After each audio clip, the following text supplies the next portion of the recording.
धन्यवाद सभा sir mic. हाँ बोले। धन्यवाद सभापति महोदय। मैं रूरल डेवलपमेंट पर अपनी बात रखने के लिए खड़ा हुआ हूं। कोई खुशबू न कोई फूल न कोई रौनक, उस पे कांटों की जहालत नहीं देखी जाती।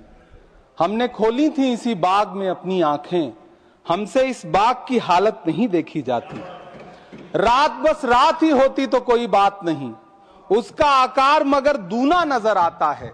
जितने चमकीले सितारे थे वो सब डूब चुके, सारा आकाश बड़ा सूना नजर आता है।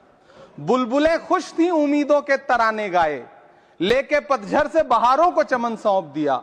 अब तो मासूम गुलाबों की ये घायल खुशबू शीश धुनती है कि खारों को चमन सौंप दिया। तुमने क्या काम किया उनके अभावों के लिए, जिनकी मेहनत से तुम्हें तख्त मिला, ताज मिला। उनके सपनों के जनाजों में तो शामिल होते, जिनके चुप रहने की वजह से तुम्हें राज मिला। उदय प्रताप जी ने बहुत शानदार ये कविता कही है कि कवि की आवाज बगावत पे उतर आई है, दल के दलदल से हमें कोई सरोकार नहीं। तुमने इस देश की तस्वीर बिगाड़ी ऐसे, जैसे इस देश की मिट्टी से तुम्हें प्यार नहीं। वरना अंजाम वही होगा जो पहले भी हुआ। कुर्सी तो कुर्सी है, निगाहों से उतर जाओगे। मौत आनी है जब आएगी तुम्हारी खातिर, मौत से पहले बहुत पहले ही मर जाओगे। सभापति महोदय, गांव की परिकल्पना में प्यार था, अपनापन था, भाईचारा था। कभी महात्मा गांधी ने जब गांव का सपना बुना तो मुझे लगता है उसमें वो मोहब्बत थी कि गांव में अगर किसी बिटिया की शादी होती थी तो पूरा गांव अपने संसाधन लेकर के, कोई चारपाई लेकर के, कोई गुड़ लेकर के, कोई प्रेम लेकर के खड़ा हुआ करता था। लेकिन पिछले 2014 के बाद से गांव में जो नफरत बो करके विकास किया गया है वो अद्भुत और अकल्पनीय है। हालत यह है, हम जिस गांव में पैदा हुए उन गांव में कोई सीताराम चाचा, कोई भगवती चाचा हम लोगों की उंगली पकड़ करके चौराहों पर हमें मिल जाता था, आशीर्वाद भी देता था और डांटता भी था। लेकिन मौजूदा स्थिति यह हो गई है कि गांव में चाय, जो गुड़ की चाय बना करती थी, उसकी चकल्लस में जो चर्चा होती थी, उसमें जब से चाय में चर्चा वाली राजनीति घुसी है, उसने पूरे गांव का माहौल ऐसा कर दिया कि आप अब एक दूसरे से प्रेम से बैठ के बात भी नहीं कर सकते। मैं, माननीय मंत्री जी यहां पर मौजूद हैं, रूरल डेवलपमेंट के मंत्रालय के बजट पर चर्चा हो रही है।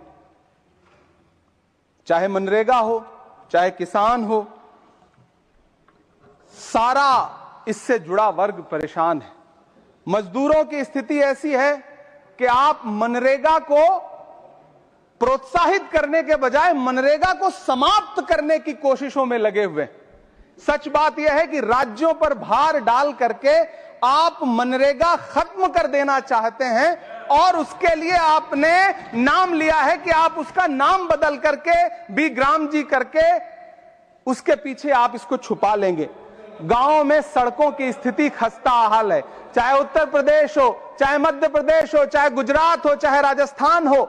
गांवों में सड़कों की स्थिति ऐसी है कि किसी गर्भवती महिला को अगर अस्पताल ले जाना हो तो सड़कें ऐसी हैं कि उन पे चलने वाले वाहन शायद अस्पताल तक महिलाएं पहुंच भी नहीं पाती हैं, उनका प्रसव रास्ते में ही हो जाता है। महोदय, गांव में हालत यह है कि किसान आपके सामने सरकार के सामने लगातार अपनी मांगे लेकर के खड़ा रहा, लेकिन इस सरकार ने दिल्ली के रास्ते की तरफ कूच करने वाले किसानों की राह में फूल नहीं बिछाए बल्कि कीलें बिछाई। 750 से ज्यादा किसान शहीद हुए। कीमत तो बहुत बढ़ गई शहरों में धान की, लेकिन विदा न हो सकी बेटी किसान की।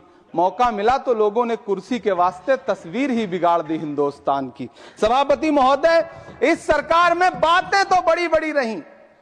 बजट की बात करके यह कहा गया कि गांव का विकास करेंगे, लेकिन प्रधानमंत्री की जो आवास योजना है, प्रधानमंत्री आवास योजना के तहत गांव में आवास बनते हैं और इनकी राज्य सरकारें उन आवासों पर बुलडोजर चलाती हैं। ऐसे कई मामले अलग अलग राज्यों में देश के सामने हैं। आप कहेंगे तो मैं पटल पर रख दूंगा, अभी हाँ पटल पर रख दूंगा, ऑथेंटिकेट कर दूंगा। महोदय, जब पीएम आवास योजना के तहत बनने वाले घरों पर बुलडोजर चलेंगे तो आप गांव के कौन से विकास की परिकल्पना कर रहे हैं? गांव को तो आपने भगवान भरोसे छोड़ दिया है। गांव में रहने वाला किसान अपनी मेहनत से अगर अन्न उपजा रहा है तो आप उसकी एमएसपी भी नहीं दे पा रहे हैं, आप उसको सहायता नहीं दे पा रहे हैं, बल्कि धन्ना सेठों की सरकार बना के रख दिया है आपने। महोदय, मैं जानता हूं मेरा समय समाप्त होने वाला है, लेकिन एक मिनट मुझे कंक्लूड करने दे, मुझे कंक्लूड करने। सर, हमारी आंखों में तो ऐसे गांव के सपने थे कि जहां रहने वाले ग्रामीण अंचल के लोग शहरों की तरफ पलायन ना करें, ऐसा सपना हम देखा करते थे। लेकिन गांव में डेवलपमेंट के नाम पे इस सरकार ने मूलभूत सुविधाओं से भी गांव को वंचित रखा हुआ है, जिसकी वजह से गांव पलायन करके शहर की तरफ भाग रहे हैं और गांव के गांव खाली होते जा रहे हैं।